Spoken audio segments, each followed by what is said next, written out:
18장에 들어와서 계속해서 반복해서 드리는 말씀이지만 예수님께서 이 말씀을 공동체에게 주시는 교훈으로 우리에게 주십니다. 그 내용은 칭의의 내용이 아닙니다.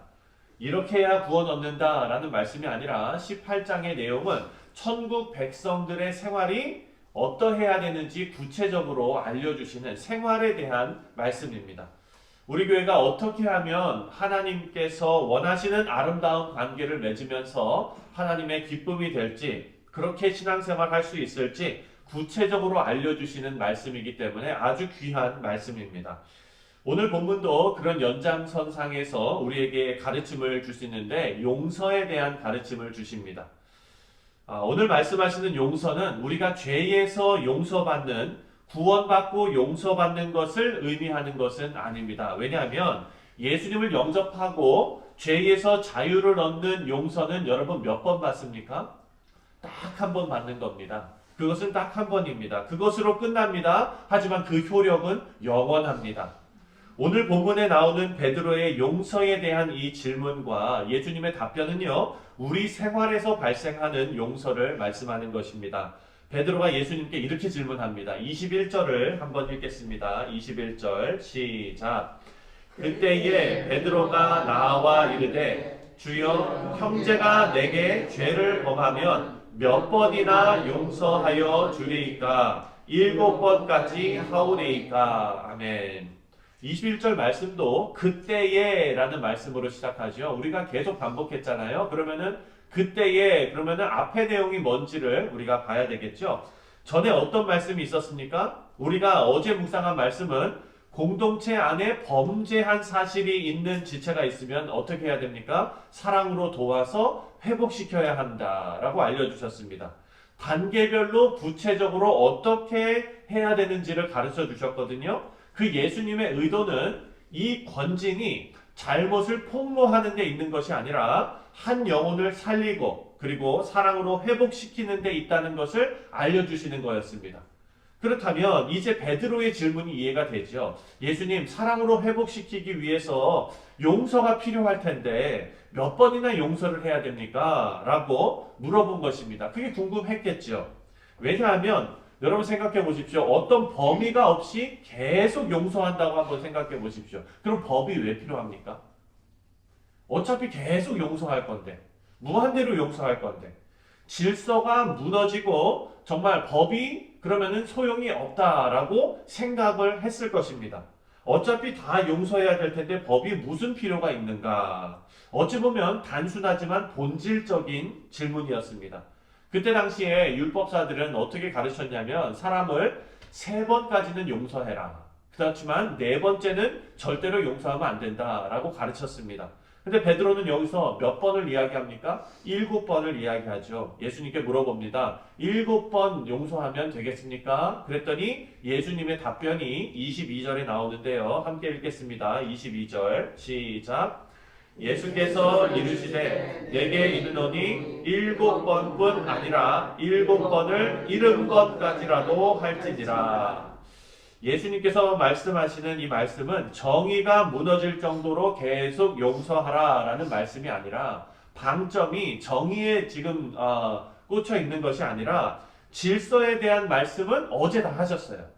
단계별로 1단계, 2단계, 3단계, 4단계 질서에 대한 강조는 어제 다 하셨고 오늘 말씀의 핵심은 용서하지 않는 불의함에 대해서 예수님께서 지적하시는 그런 말씀입니다. 대부분의 사람들은요, 용서에 인색할 수밖에 없습니다. 10번 잘한 것은 마음에 잘 담지를 못하죠. 그래서 한 번 잘못한 것을 마음에 새깁니다. 그래서 누가 옛날 말씀에 이렇게 말씀하시죠. 누가 잘못한 것은 모래 위에다, 모래사장 위에다가 적고 누가 나에게 잘한 고마운 것은 돌에다 새겨라. 뭐 이런 얘기가 있지 않습니까? 처음 들어보시는 것처럼 그런 얘기가 있습니다. 네. 왜냐? 그것이 옛날 사람들이건 오늘날을 살아가는 사람들이건 용서에 인색하기 때문에 그런 말이 나온 것 아니겠습니까? 심지어 내가 내 자신을 돌아볼 때도요, 너무나 유치하게 생각해보면 아무것도 아닌 일을, 그 오래전에 있었던 일을 아직도 마음에 담고 있는 것을 보면 내 자신이 한심해질 때도 있지 않습니까? 오래전에 큰일도 아니라 섭섭한 말 한마디 들었던 것, 그것이 체한 것처럼 꽉 막혀가지고 10년이 넘게 있다면 그 사람이 체하면 어떻게 됩니까? 얼굴이 허해져가지고 먹지도 못하고 그냥 헛구역질 나고 얼마나 괴로워요. 그게 용서하지 못하고 있으니까 그 채증이 10년, 20년 가는 거 아니겠습니까? 저도 이렇게 얘기하지만 저도 아직도 채증을 가지고 살아가고 있습니다. 우리 모두가 그렇지 않겠습니까? 용서가 어려운 거는요, 사랑하는 성도님들, 내가 용서했다고 생각하지만 다 된 문제라고 생각했지만 어느 순간인가 불쑥불쑥 억울함이, 분노가 다시 올라온다는 것입니다. 우리 목사님들께서 용서에 대해서 설교하실 때 이런 말씀 많이 하시죠. 용서는 잊어버리는 것이다. 그래서 forgive는 forget 하는 것이다. 그래서 여러분 다 잊어버려야 된다 말씀합니다. 들을 때마다 여러분 다 아멘 하셨습니다. 그런데 어떻게 그게 됩니까? 되시는 분 한 분도 없을 것입니다. 왜냐하면 우리는요, 그 마음, 용서해야 되겠다는 마음은 의지적으로 한번 들지만 그것이 잊혀지지는 않기 때문입니다. 그렇게 이런 우리와 별반 다를 것이 없었던 베드로에게 예수님께서 이제 비유를 들어서 설명을 해주십니다. 뭐라고 말씀하시냐면 1만 달란트 빚진 자의 비유를 오늘 우리가 읽은 대로 말씀하시는데, 우리는 감히 용서하는 입장에서 내가 얼마나 용서해야 하는가를 말하고 있지만 예수님께서 들려주시는 비유를 들으면 그 말이 쏙 들어갑니다. 1만 달란트 빚진 사람이 있었습니다.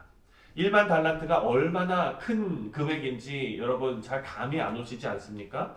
그때 당시에 하루 종일 일하면 한 데나리온을 받았습니다. 이 한 데나리온이 하루 품삯이에요. 시골에서 일하는 하루 노동자의 품삯이 한 데나리온. 그렇다면 한 달란트는 얼마냐? 6천 데나리온이에요. 6천 데나리온. 그러면은 여러분 6천 데나리온이라는 것은 사람이 17년 가까이 숨만 쉬고 일만 했을 때, 숨만 쉬고 일만 했을 때, 휴가 가는 것도 아니고 뭐 하루 주일이라고 쉬는 것도 아니고 그냥 17년 가까이 숨만 쉬고 일을 했을 때가 한 달란트예요. 그렇다면 1만 달란트는 얼마입니까? 거의 16만 5천 년을 일해야 16만 5천 년 20만 년을 일해야 20만 년을 일해야 그 돈을 빚을 질 수가 있는 거예요. 그러니까 이 종이 도대체 무슨 짓을 했길래 20만 년을 일해야 갚을 수 있는 그 돈을 빚을 졌냐고요. 이런 빚진 자가 있었다는 거예요. 그런데 27절 말씀을 보니까 주인이 불쌍히 여겨서 그 빚을 탕감해 주었습니다. 16만 5천 년, 거의 20만 년을 일해야 갚을 수 있는 그런 빚을, 다시 말해 절대 용서받지 못할 죄인이었던 우리를, 하나님과 원수였던 우리를 하나님께서 사랑하셔서 예수님을 대속물로 삼으셔서 우리 죄를 탕감해 주신 것을 상징하는 비유가 바로 여기까지의 비유 아닙니까? 그런데 그렇게 용서받은 우리가 하는 일이 바로 28절부터 30절에 나옵니다. 다 같이 읽겠습니다. 용서받은 자가 하는 일입니다. 28절부터 30절 시작.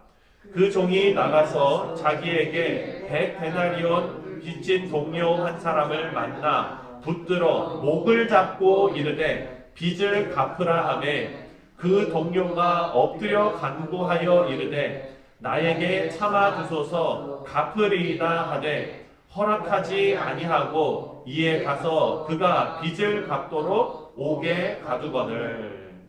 이렇게 불쌍히 여김을 받았던 종이 100데나리온 빚진 동료의 목을 잡고 빚을 갚으라고 합니다.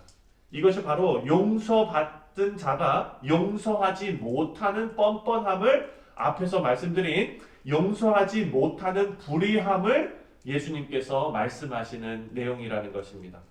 예수님께서 이 말씀을 통해서 우리에게 질책하시죠. 33절입니다. 다 같이 읽겠습니다. 33절 시작. 내가 너를 불쌍히 여김과 같이 너희도 내 동료를 불쌍히 여김이 마땅하지 아니하냐 하고, 여기서 제일 중요한 단어는요, 마땅하지 아니하냐입니다. 마땅하지 아니하냐. 예수님께서 우리에게 말씀하십니다. 너희가 생각해봐라. 용서하는 것이 마땅하지 아니하냐?